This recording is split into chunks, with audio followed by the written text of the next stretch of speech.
So, what exactly are short-term rentals? Really, I would say usually 3 months or less would be short-term rentals, but I mean, you can come up with your own definition. But in general, people don't stay a year. It's, 2 weeks or a few days. And we're talking about using platforms like Airbnb, Verbo, Booking.com, Mr. B&B, and others. You tend to make more money with a short-term rental. You can charge fees similar to a hotel. You can often host more people than people could fit into a hotel room, so you can make a lot of money that way if you have a big house or a big room.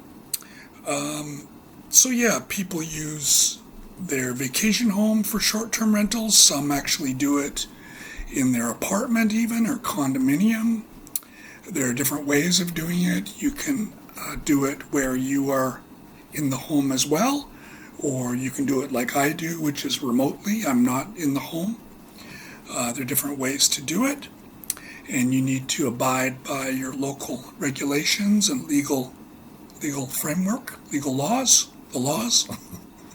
So those are the things you need to think about. Yeah, there's lots of revenue potential. I think you can make a lot more money with short-term rentals.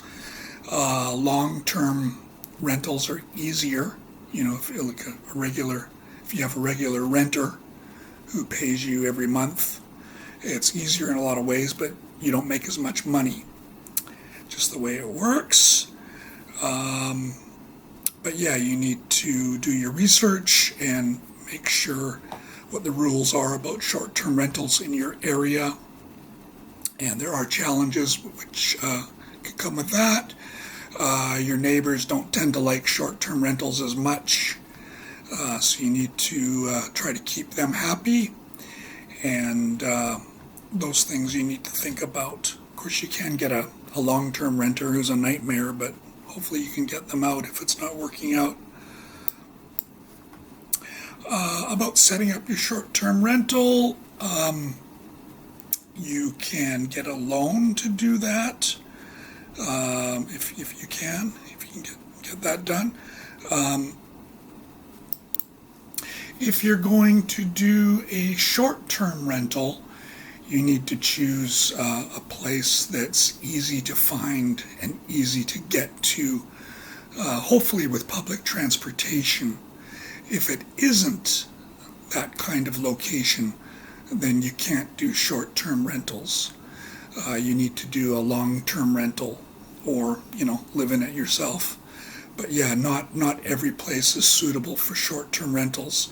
If you can't explain very, very easily to someone how to get there, then don't. There's no point. You can't do it. You have to imagine someone who's just not good at direction.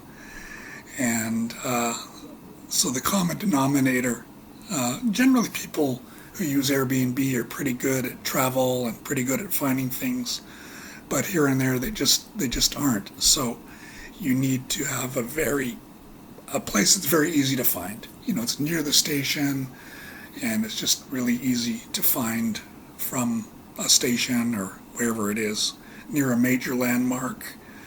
So you can't miss it. That kind of situation you really need. You should, of course, choose an area that's very safe. There was a Netflix movie recently about a nightmare kind of Airbnb situation where it was a horror movie actually, and it was kind of funny and horror at the same time.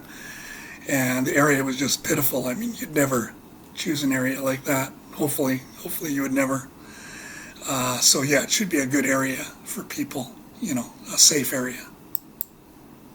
So furnishing your place, think of all the things that guests will need. Airbnb would be really good at helping you with that, but basically all the basics, a kettle, a microwave, a stove, an oven, in my case, a rice cooker, because I host in Asia, pots and pans, all those basic things you're going to need. So everything you're going to need for a basic stay, that's what you need to get for short-term rentals.